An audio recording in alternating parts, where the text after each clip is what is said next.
Those 6 deadly words, uttered in a hushed, half-sober moment, cracked open everything. In a dimly lit living room, Jennifer Gledhill leaned across the coffee table toward her lover, her eyes unfocused and her voice tight with fear and something darker, relief. "It was my idea to get rid of Matthew," she confessed. And like that, a husband vanished into thin air, a family collapsed, and a community held its breath as a missing body case twisted into a web of betrayal, blood, and buried secrets. Jennifer Gledhill and Matthew Johnson appeared, at least on the surface, to be a quietly stable couple. They lived in a modest suburban home in a neighborhood where sidewalks were trimmed each weekend and neighbors waved hello. Friends described them as polite, reserved, maybe a little standoffish, but together they seemed fine. No dramatic fights, no blatant signs of trouble. Inside those walls, though, Jennifer felt trapped. Over years, small disappointments festered. Matthew missed their anniversary one too many times. He brushed off her dreams of travel and change as unrealistic. He was loving enough, but never enough to fill the void she felt. She began drifting, daydreaming of escape, company that understood her, and the freedom to weave a new life.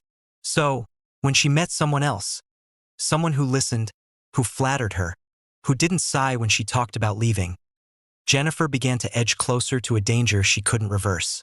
He was charismatic and attentive, honey smooth in conversation. He didn't know Jennifer had a husband until she told him on their 3rd date. But she didn't stay married for much longer. Something between them clicked. A shared fondness for jazz records, midnight drives, secret texts, laughter that started in the chest. He made her feel seen. Somewhere along the way, she began confiding in him. Then one evening, maybe 50 drinks in, she let the truth tumble out. Matthew was gone. She didn't say the words outright.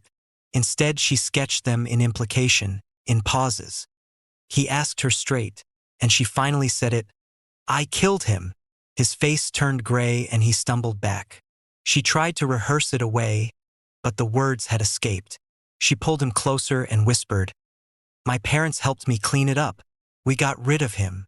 He froze, not out of horror or disbelief, but because his rational mind buckled under the weight of it.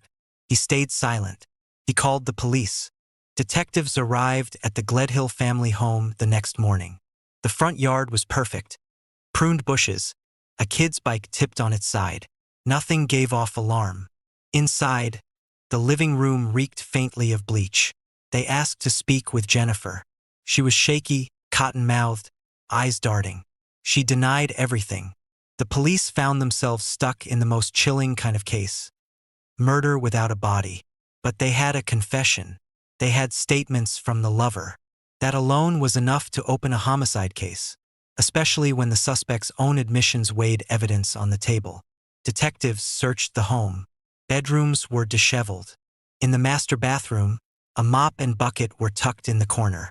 The kitchen trash had already been taken out. They seized Jennifer's phone, her parents' phones.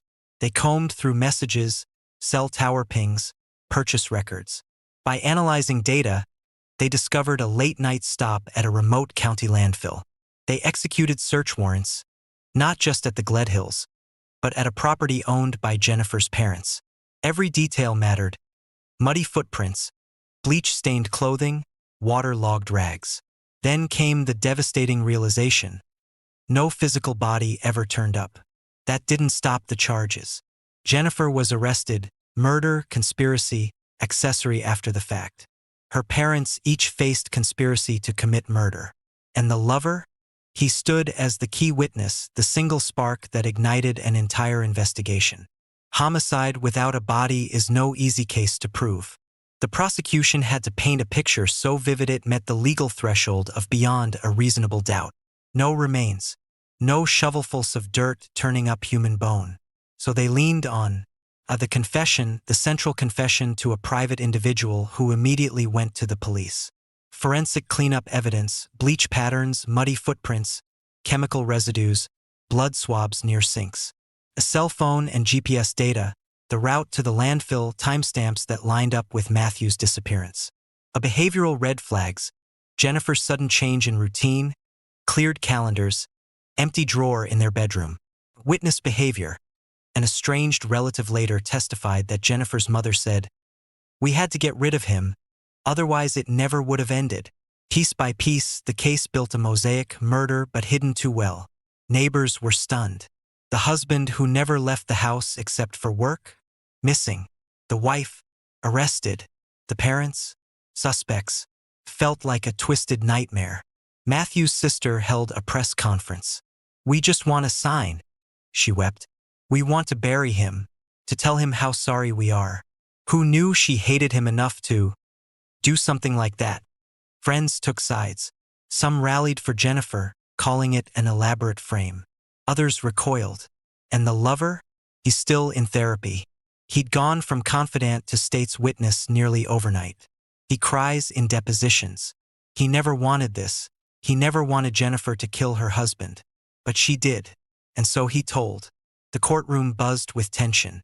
The prosecution laid out its case like a grim slideshow. Jennifer's call logs, GPS trails, bleach-covered rags. The lovers recorded testimony. The defense attacked everything. Inference instead of proof, he said. She said, "No body, no murder weapon." But the jury heard that confession. Not in court, but in a recorded recollection from the lover, verified through interview transcripts. The words echoed. She said, "I killed him. I asked my parents to help me clean it up. We got rid of him," delivered in a voice trembling with panic and something like pride. In cross-exam, Jennifer's lawyer painted her as trapped in a deteriorating marriage, torn by emotional abuse, seeking radical escape. But that didn't change the forensic evidence. The bleach stains, the midnight trips to dump something, the silence about Matthew's whereabouts.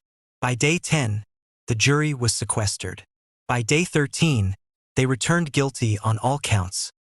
Guilty of murder and guilty of conspiracy. Jennifer's parents were convicted of being accessories after the fact. No body, but a verdict. Justice, odd, cold comfort for a family still empty-armed. Sentencing is scheduled. Jennifer faces decades behind bars. Appeals may follow. The parents may get lighter sentencing, maybe probation, maybe prison. But for Matthew Johnson, nothing changes. He has no grave, no gravestone. Restless isn't enough to describe his fate. The sister continues fighting for closure. "We need a marker. We need him somewhere." This case illustrates something darker than most murders. Impersonation and emotional betrayal. Jennifer wasn't a stranger with a grudge. She was Matthew's wife. She wore his name. Their home was supposed to be their shared sanctuary. But it became his coffin, and still no body. Her parents' involvement added another layer. Instead of intervening, they became accomplices. That complicates the narrative. Understandable in stories, unforgivable in reality.